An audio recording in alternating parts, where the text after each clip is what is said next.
नमस्कार मित्रों, गुरुकुल के इस व्याख्यान माला में आप सब लोगों का स्वागत है। मैं doctor Pankaj Kumar Mishra, associate professor, saint Stephen's college, एक बार फिर से आप लोगों को भाषा विज्ञान के अंतर्गत, बल्कि संस्कृत भाषा विज्ञान के अंतर्गत ध्वनि नियमों को लेकर के उपस्थित हूँ। हम लोग ध्वनि नियम को पढ़ रहे हैं और जो ध्वनि नियम है उसमें Grimm's law, Grassmann's law, Verner's law, palatal law and cerebral law, इन सबको हमने पढ़ा है।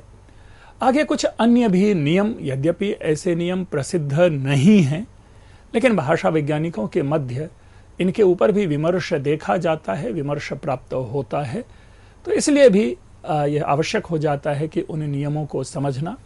और इन्हीं नियमों में कतिपय ऐसे नियम हैं जैसे अवेस्ता नियम है, ग्रीक नियम है, लैटिन नियम है, प्राकृत नियम है, फारसी नियम है। इन नियमों को आज हम जानेंगे, अभी जानेंगे। लेकिन इसके पहले कि हम शुरू करें, कुछ भूमिका आवश्यक हो जाती है। जैसा कि आप लोग लिस्ट में आपने देखा कि जिन नियमों की चर्चा हो रही है वो नियम भाषा के ऊपर में आधारित है। अर्थात इन नियमों की स्थापना से पूर्व इन भाषाओं का तुलनात्मक अध्ययन संस्कृत भाषा के साथ किया गया। संस्कृत भाषा की ध्वनियों को जिस रूप में हम पाते हैं, उन ध्वनियों को इन भाषाओं में ढूंढने का प्रयास किया गया। यदि वे ध्वनि मिली तो वो नियम नहीं बने, और यदि वे ध्वनि नहीं बनी तो हम उसे नियम के रूप में लेते हैं कि उस ध्वनि की जगह पर दूसरी अन्य कौन सी ध्वनि है। एक और विषय, तो इसलिए इसको नियम कहा जाना कितना उचित है, ये तो भाषा वैज्ञानिकों के लिए उपादेय होना चाहिए। लेकिन इसे अगर हम यह कहें कि संस्कृत भाषा और अवेस्ता का साम्य या वैषम्य, या दोनों ध्वनियों में प्राप्त होने वाले जो परिवर्तन है उनके स्थल, इस रूप में जाने तो वो ज्यादा है। क्योंकि नियम क्या होता है कि जब नियम बनाया जाता है और अगर वो नियम बन गया है तब उसका प्रवर्तन कालांतर में भी, बाद में भी किया जाता है। ये है नहीं, ये भाषा का स्वाभाविक स्वरूप है और ये उच्चारण के कारण इन ध्वनियों में परिवर्तन आते हैं। आप लोगों ने पहले भी ध्वनि परिवर्तन के कारणों को जाना कि किन किन कारणों से ध्वनि में परिवर्तन होता है। अघोषीकरण, सघोषीकरण, अल्पप्राणीकरण, महाप्राणीकरण आदि ऐसे कई सारे हम लोगों ने पहले पढ़ा था, जिसके कारण यह देखा जाता है। अब हम सबसे पहले अवेस्ता नियम को जानें। यह अवेस्ता नियम क्या कहता है कि अवेस्ता में जो हम पाते हैं, जो संस्कृत की जो ध्वनियां होती है, जैसे स ध्वनि है तो स की जगह पर ह हो जाता है, घ की जगह पर ग, ध की जगह पर द, भ की जगह पर ब, क की जगह पर ख, त की जगह पर थ और प की जगह पर फ हो जाता है और स्वरागम भी देखा जाता है। स और ह का उदाहरण तो बहुत ही प्रसिद्ध है। एक पूरा का पूरा एक संस्कृति ही इस स और ह से हम परिवर्तित रूप में पाते हैं कि कदाचित जो हमारा सैंधव प्रदेश था, वहां जो बहने वाली सिंधु नदी थी, उस सिंधु नदी को भौगोलिक सीमा मानकर या उस सिंधु नदी को रिकॉग्नाइज करने के लिए जो ईरानियन थे, उनके यहाँ स ध्वनि की जगह पर ह उच्चारित होता था और तदनुसार वह सिंधु जो है वह हिंदू बन गया। और सिंधु प्रदेश में जो रहने वाले लोग थे वे हिंदू कहलाए, और हिंदू कहलाने के अनंतर ये पूरा का पूरा जो भारतवर्ष है वह हिंदुस्तान कहलाया। खैर, इसी तरह से अगर आप सामान्य हम व्याकरण की दृष्टि से देखें, व्याकरण की दृष्टि से देखें तो देखें भरसी। अब भरसी में देखें, भरसी हम आप सभी जानते हैं कि यह संस्कृत का है, मध्यम पुरुष एक वचन का रूप है। ये बरही हो रहा है, बरही, यानी अवेस्ता में अगर जाएंगे तो बरही यह पाया जाएगा। परिवर्तन कहां हो रहा है? अभी हम भ में होने वाले परिवर्तन को नहीं पढ़ रहे, अभी हम ह में होने वाले परिवर्तन को पढ़ रहे हैं। तो इस रूप में जो सी है वह ही हो रहा है। इसी प्रकार असुर है, असुर, अहुर मजदा जो हम लोगों ने पढ़ा है अवेस्ता में, यह असुर अहुर हो गया। और आप ध्यान देंगे कि यह असुर का अर्थ जो है यहाँ पर देव है, देवतावाची यह असुर शब्द है। असुर का अर्थ यहाँ राक्षस नहीं है, दैत्य नहीं है, क्योंकि असून शब्द से यह असु और र है, जो प्राणों की रक्षा करे आदि, इस अर्थ में असुर शब्द है। इसी प्रकार हम पाते हैं कि भ की जगह पर ब होना। देखिए, जैसा भरसी शब्द हमने पढ़ा, अब वहां पर अगर उसी उदाहरण को ले लें, अगर हम ब के ऊपर में केंद्रित हो जाएं तो भ बर ही बन रहा है, भ की जगह पे ब परिवर्तित हो रहा है। नीचे के उदाहरणों में देखें, भवती बवइति बन रहा है। अब बवइति जो है, अभी हम इति की व्याख्या नहीं कर रहे हैं, क्योंकि यही जो इति व्याख्या है वह आपको स्वरागम के अंतर्गत आ जाएगा, जो अभी जो स्वरागम है, क्योंकि बव के और ती के बीच में ई स्वर का आगम हो रहा है। इसी प्रकार है भरंती, तो बर इंति, ठीक है, तो भ की जगह पर ब हो रहा है। क के स्थल पर ख होने वाले जो परिवर्तन है, क्रतुः शब्द क्रतुस बन रहा है, क्र ख्र। अब र को हटा दीजिए, क्र में र को हटा दीजिए और ख्र में र को हटा दीजिए, र कॉमन है तो क की जगह पर ख हो रहा है, क्रतुः क्रतुस। त की जगह पर सत्य को पाइए, सत्य की जगह पर क्या हो रहा है, हैथ्यो। प्रश्न यह है, फिर त की जगह पर था हो रहा है, यह भी उदाहरण आ रहा है यहां पर, सत्य जो है त की जगह पर था हो रहा है, और स पहले वाला जो उदाहरण है ह का, वो ह वाला भी उदाहरण आ रहा है, यानी सत्य हैथ्यो हो रहा है। प की जगह पर जो फ है प्रोक्त है, वह प्रोक्त है फ्राउक्थो हो रहा है। अगर आप सूक्ष्मता से देखें तो केवल ये उच्चारण का परिवर्तन है, ध्वनि का वही उच्चारण के कारण ध्वनि में परिवर्तन हो रहा है, नहीं तो शब्द जो है मूल रूप से, मौलिक रूप से वही प्रतीत होता है। प्रोक्त है फ्राउक्थो, प की जगह पर फ हो रहा है। इसके साथ ही जो स्वरागम का उदाहरण है, एक स्पष्ट उदाहरण नीचे एति एति आ रहा है, यानी ए और ती के बीच में ई आ रहा है। लेकिन यदि आप सत्य के जो कन्वर्टेड फॉर्म इन अवेस्ता, प्रोक्तः का जो कन्वर्टेड फॉर्म इन अवेस्ता, भवती का जो कन्वर्टेड फॉर्म और भरंती का जो कन्वर्टेड फॉर्म है अवेस्ता में, अगर उनको आप देखेंगे तो सारे शब्दों के बीच में ई और ओ आ रहा है, अर्थात एक अतिरिक्त स्वर दिखाई दे रहा है। दूसरे शब्दों में इनके मध्य में स्वर का आगम हो रहा है। इसीलिए अवेस्ता नियम के अंतर्गत हम पाते हैं स्वरागम का भी सिद्धांत। अब ये अवेस्ता का नियम इसलिए कहलाया कि अवेस्ता और संस्कृत के जो होने वाले परिवर्तन है, इस परिवर्तन को हम देखते हैं, संस्कृत के आधार पर इस परिवर्तन का अध्ययन करते हैं, इसीलिए यह अवेस्ता नियम यहां पर कहला रहा है। इसके बाद है ग्रीक नियम।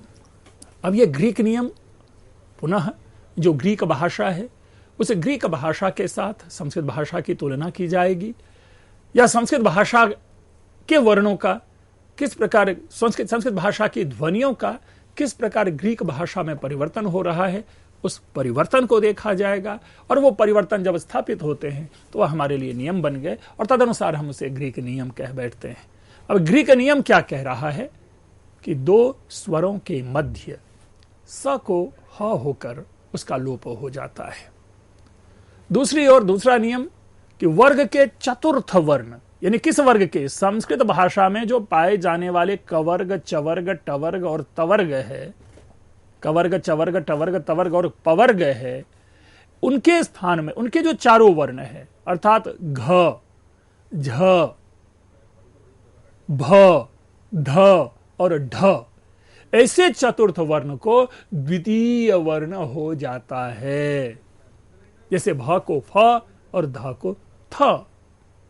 अब देखिए कैसे कि भरामी, भरामी हो रहा है ग्रीक में फेरो। ये हमने पहले भी कई बार ये इस उदाहरण को देखा है कि भा की जगह पर फ होना, भरामी फेरो। नभस, नेफोस, भ्रातर, फ्रातिर। अन्य वर्णों में, अन्य ध्वनियों में होने वाले परिवर्तन को हम यहां नहीं देखेंगे। हमें क्या देखना है, जो चतुर्थ वर्ण है, उस चतुर्थ वर्ण का परिवर्तन ग्रीक भाषा में किस रूप में हो रहा है। भरामी, भा की जगह पर फ। नभस, पुनः भा की जगह पर निफोस, फ। भ्रातर, फ्रातिर। ध की जगह पर थ का उदाहरण लेते हैं, मधु, अर्थात मधु हम लोग जानते हैं, ये जाकर के ग्रीक में क्या हो रहा है, मेथु।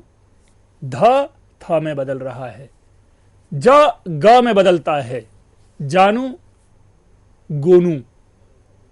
याद हो हम लोगों ने जनस और गिनोस, जो अभी पिछले व्याख्यान में जो मूर्धन्य नियम के अंतर्गत पाया था, वहां आपने देखा होगा, मूर्धन्य कह रहा हूं, तालव नियम के अंतर्गत जब देखा था तो उसमें गेनोस और जनस की बात हम लोगों ने की थी। इसलिए ये जो गोनु है ये स्पेलिंग होगी GONU, जो कि संस्कृत में जानू हो रहा है। तो हम ज और ये भी देख रहे हैं, तो ग्रीक में ये नियम पाया जाता है, देखा जा रहा है। ये जो उदाहरण है नीचे वाला, हम इस उदाहरण को तालव्य नियम के अंतर्गत भी इस उदाहरण को ले सकते हैं। तो इस प्रकार से यह ग्रीक नियम बना। मित्रों, तदनुसार हम लैटिन नियम को देखते हैं। जो लैटिन नियम है, लैटिन भाषा के साथ साम्य और वैषम्य का अध्ययन किया गया, उनकी ध्वनियों को देखा गया। अब लैटिन क्या कहता है, लैटिन नियम क्या कहता है कि दो स्वरों के बीच में स को र हो जाता है। दो स्वरों के बीच में स को र होता है।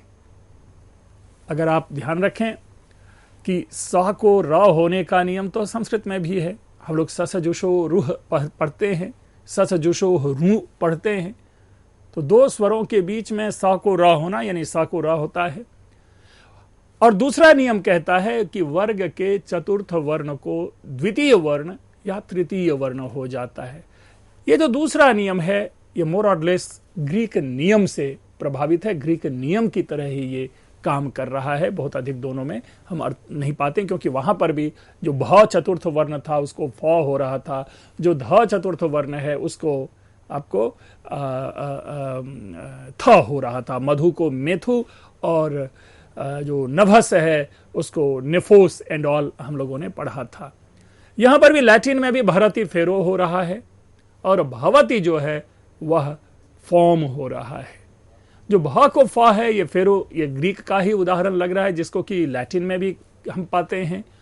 भ को जो अब ब है ये भवती बॉम, और तुभ्यम का जो तिबी है, तुभ्यम में भी भ देखेंगे ये तिबी ब हो रहा है। इसी तरह धूमह जो है वो फ्यूमस हो रहा है। तो इस प्रकार के उदाहरणों से लैटिन नियम को समझाया गया।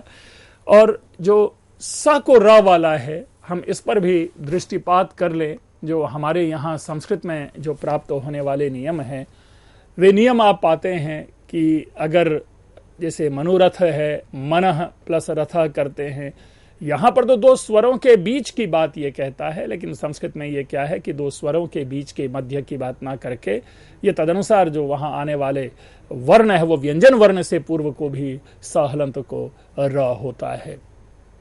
अस्तु, इस लैटिन नियम के बाद हमारे पास आता है प्राकृत नियम। मित्रों, प्राकृत नियम हम आप सभी जानते हैं कि जो संस्कृत भाषा है और प्राकृत भाषा है, ये दोनों भाषा एक काल विशेष में साथ साथ चलती रही है और बहुत काल तक ये साथ दोनों भाषा चलती रही है।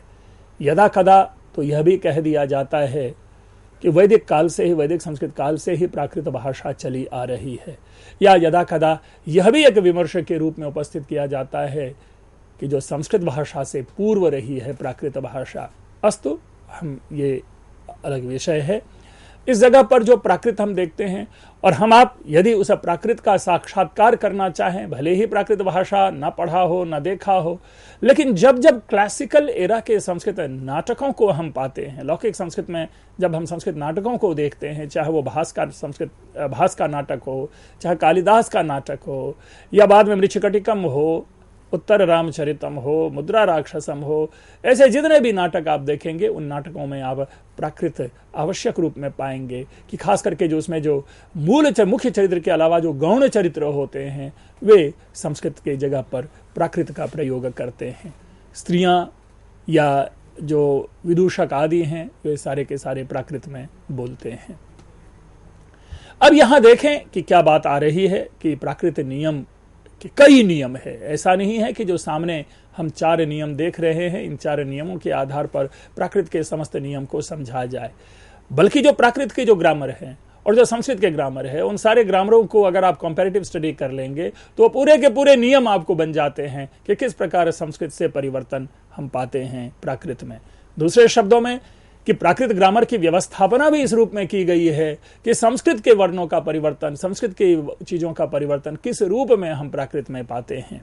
तदनुसार जो शब्दों के मध्यगत क त प को क्रमशः ग द ब हो जाता है। अब जैसे उदाहरण आपको याद हो, शब्द है शकुंतला, है ना।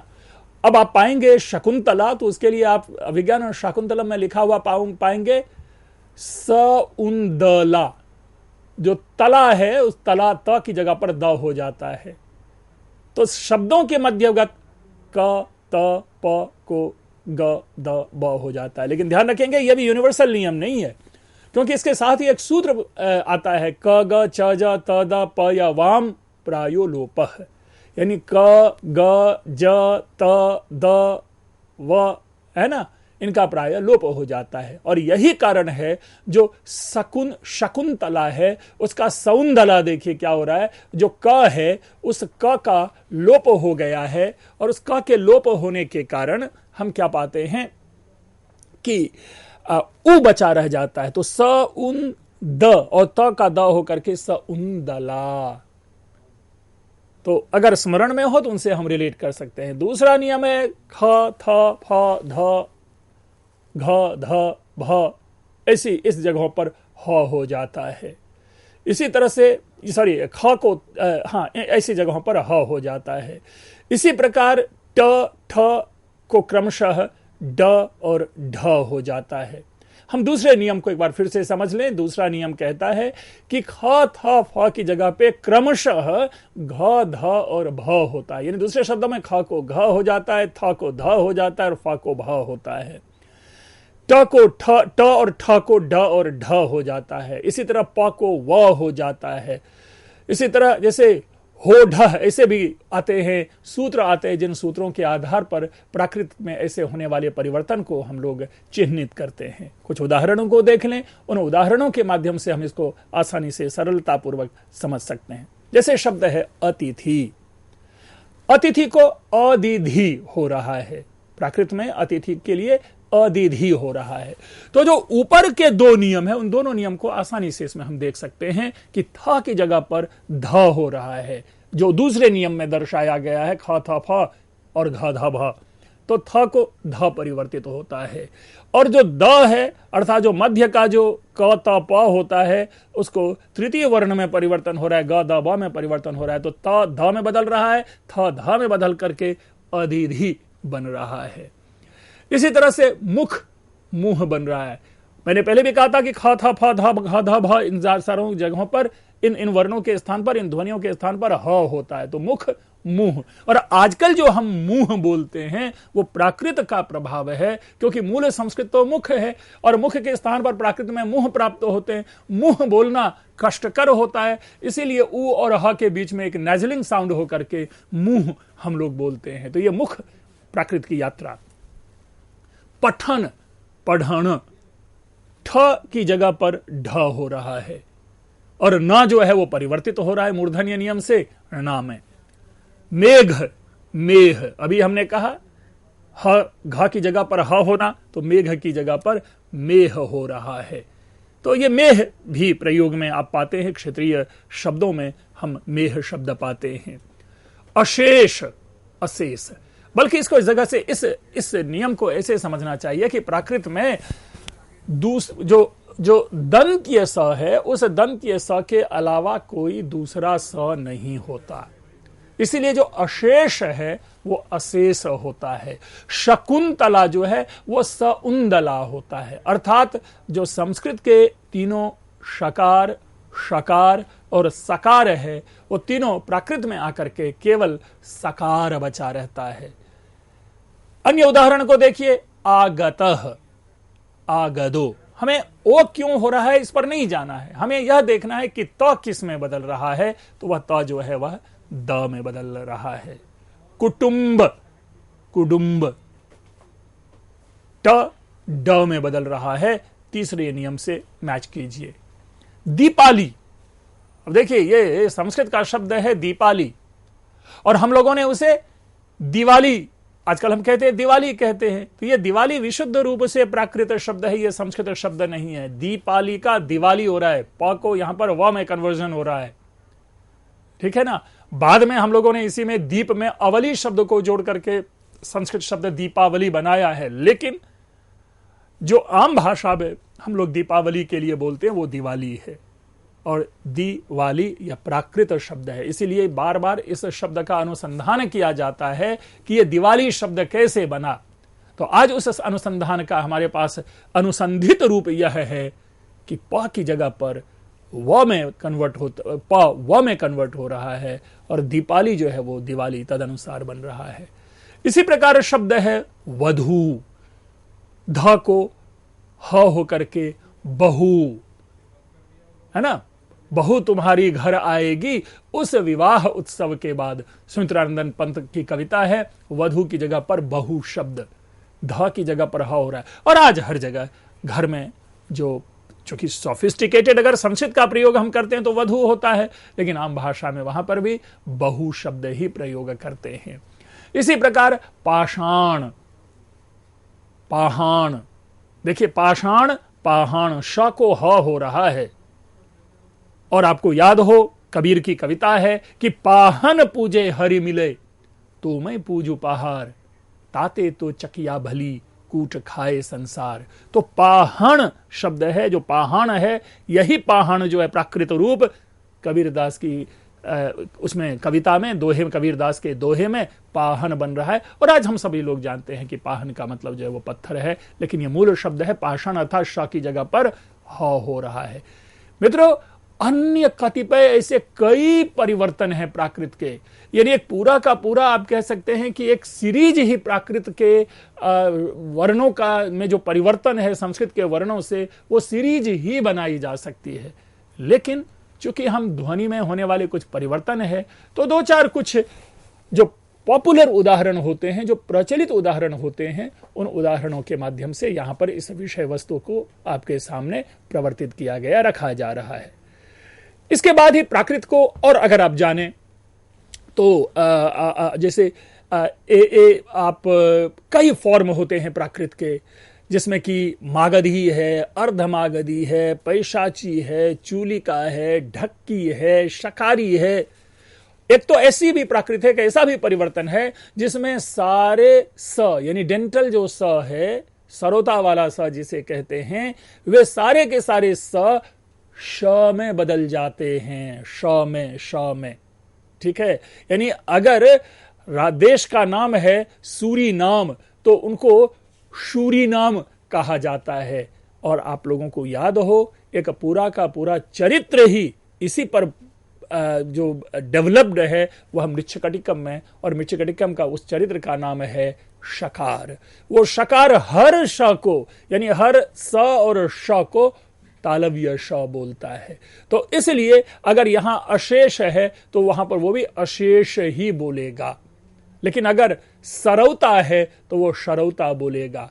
और बाद में भारतीय जो मूवीज हैं उसमें भी इसका एक्सपेरिमेंट किया गया है, और अच्छी तरह से शायद मुझे याद आ रहा है कि प्राण ने एक खलनायक की भूमिका में वो बार बार उसे स को श बोला है। तो इस तरह से वो एक शाकाहारी प्राकृत का प्रभाव है। तो प्राकृत पर तो बोलने के लिए बहुत सारे विषय हैं, और आप लोग भी जानते हैं एक सामान्य प्रश्न भी पूछा जाता है संस्कृत और प्राकृत में अंतर, और वह सारे अंतर जो है, चाहे वो भाषागत हो, ध्वनिगत हो, उच्चारणगत हो, व्याकरणगत हो, उन सारे परिवर्तनों को हम लाते हैं। मित्रों, इसके बाद फारसी नियम है, और यह फारसी नियम भी सहज है, सरल है, पुनः उसी ओर ध्यान जा रहा है। ये स को ह आप देख रहे हैं, उदाहरण है हमारे सामने में, सिंध की जगह पर हिंद हो रहा है, सप्त की जगह पर हफ्त हो रहा है, ज की जगह पर ज जो है, जिसको हम लोग ज बोलते हैं, वो ज होता है। और सही में जो जिंदगी एंड ऐसे जो शब्द होते हैं, खास करके जिनको इस फारसी का पूरी तरह से प्रभाव नहीं जाता देखा जाता, वो सारे के ज को ज ही बोलते हैं। लेकिन जैसे जानू है तो वो जानू होता है, जातः है वो ज़्यादा होता है। घूम फिर के बात पुनः उसी स्थल पर आ जाती है कि ये ऐसी भाषाओं की ध्वनियों में होने वाले जो परिवर्तन है, तदनुसार हम इस नियम की श्रेणी को, श्रृंखला को आगे भी बढ़ा सकते हैं एक मानक भाषा के रूप में। अब जैसे असम है, बांग्ला असमीज है, बंगाली है, या मैथिली है, या राजस्थानी है, या गुजराती, मराठी, अन्य ऐसी भी भाषाएं हैं। अब उन भाषाओं में भी जो परिवर्तन है, जो संस्कृत के शब्द उस भाषा में जाकर के जो अपना स्वरूप बदल लेते हैं, तो वो जो परिवर्तन है, तदनुसार हम ऐसी भाषाओं के आधार पर हम ये भी कह सकते हैं कि यह मराठी नियम है, ये गुजराती नियम है, या ये बंगाली नियम है। और बांग्ला में भी आप लोग सभी जानते हैं कि जैसे अगर य है तो बंगाली नियम के आधार पर देखें तो य की जगह पर वहां ज हो जाता है, योदी, है ना। यदि जैसे अगर हम कहें कि जोदी हो जाता है, यदि की जगह पे या को जा हो जाता है कि जोदी तो डाक सुने क्यों ना आशे तो बे एकला चलो रे। और उस बांग्ला में भी इसी शकारी का प्रभाव हम प्राप्त करते हैं, और जो स है उस स की जगह पर सारा का सारा श हो जाता है, और तभी डाक सुने, जो सुने हैं वो शून्य हो जाते हैं। जोदी तो डाक सुने क्यों ना आशे तो बे एकला चलो रे। तो ये ऐसा नहीं है, ये मैं बांग्ला के लिए मैं कोई खास बात नहीं कह रहा हूं, मैं मूल विषय कह रहा हूं कि किस प्रकार संस्कृत की ध्वनियां अन्य भाषाओं में परिवर्तित हो रही है। तो तत्त भाषाओं में परिवर्तित होने वाली ध्वनियों के आधार पर तत्त नियम की अवतारणा की जा सकती है, और उसी के अंतर्गत हमने कहा कि हम इस आधार पर बंगाली नियम भी बना सकते हैं। असमीज जो असमिया नियम भी हो सकता है, क्योंकि असम में जो है स को स नहीं कह के ह कहा जाता है, इसलिए असम जो है वो अहोम बनता है। अब चाहे तो मैथिली नियम भी इसको कर सकते हैं, क्योंकि मैथिली में सारे श जो है वो स बन जाते हैं। कई ऐसे सारे शब्द जो है बदल जाते, अपना रूप ग्रहण कर लेता है अन्य अन्य भाषाओं में। इसीलिए ये जो ध्वनि परिवर्तन के नियम की जो समग्रता है, उसको ये एक प्रकार से दो भाषाओं या दो से अधिक भाषाओं के मध्य जो है ये कंपैरेटिव स्टडी है, कंपैरेटिव तुलनात्मक अध्ययन है। ये नियम थ्रो नहीं किया जाने वाला है, क्योंकि जैसा मैंने शुरू में ही कहा कि कोई भी नियम जब प्रवर्तित किया जाता है तो बाद में उस नियम का अनुपालन होता है, ठीक है ना। लेकिन ये क्या है कि उन भाषाओं में संस्कृत की जो ध्वनियां हैं, वो ध्वनियां किस जगह पर किस प्रभाव से किस रूप में परिवर्तित रूप में पाई जाती हैं वे ध्वनियां, उन ध्वनियों का कलेक्शन, उनका जो टेबुलेशन है, जो बनाना है, जो हमारा वर्गीकरण है, वस्तुतः इसी को हम लोगों ने नाम दिया है ध्वनि नियम। लेकिन अध्ययन की दृष्टि से, संस्कृत भाषा विज्ञान की दृष्टि से, ये जो ध्वनि नियम है, सर्वाधिक पूछे जाने वाले प्रश्न होते हैं विश्वविद्यालयों में, और आवश्यक रूप से इन ध्वनि नियमों के अंतर्गत जो भी बातें आती है वो आपको टिप्पणी स्वरूप लिखना होता है।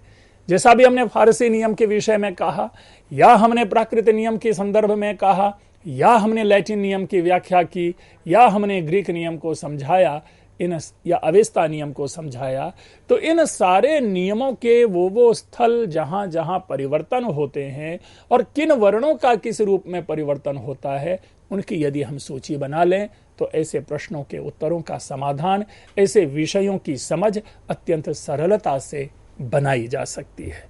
श्रम करने की आवश्यकता इसमें नहीं होती। जैसा कि अवेस्ता में कहा, शुरू में ही ऊपर में ही आप पा रहे हैं कि आपको लिखा हुआ दिख रहा होगा कि स की जगह पर ह, घ की जगह पर ग, ध की जगह पर द, भ की जगह पर ब, क की जगह पर ख, त की जगह पर थ और प की जगह पर फ होता है, और ऐसी जगहों पर स्वरों का भी आगम हो जाता है। इस नियम को हमने अपने मनोमस्तिष्क में डाल लिया और वही दो चार उदाहरण निकाल लिया। भरसी हो, असुर हो, ऐसे सरती है तो हरती हो जाएगा, भवती है, भरंती है। इस जगह पर जो होने वाले परिवर्तन है, इन परिवर्तनों को हम सूचीबद्ध करके इन विषयों को अत्यंत सरलता से समझते हैं और समझने की कोशिश करते हैं। मित्रों, संस्कृत भाषा विज्ञान के अंतर्गत जो ये ध्वनि नियम थे, उन सारे ध्वनि नियमों को, सारे ध्वनि नियम नहीं, उन प्राप्त नियमों को, उन संभव नियमों को हम लोगों ने जानने का प्रयास किया है। आपके सामने उसकी व्याख्या प्रस्तुत की है आप लोगों के सामने। मैं आशा करता हूं कि ये सारे के सारे भाषा विज्ञान के जो व्याख्यान है, यह आपके अनुरूप, आपके अनुकूल और आपकी अपेक्षा को यह जो है यह सिद्ध कर रहा होगा। इसी के साथ आगे आने वाले कुछ और विषयों पे चर्चा होगी, नए विषय होंगे। आप लोगों ने इस ध्वनि परिवर्तन को सावधानी पूर्वक सुना है। आपसे टिप्पणी की अपेक्षा करता हूं। आप लोगों का बहुत बहुत धन्यवाद।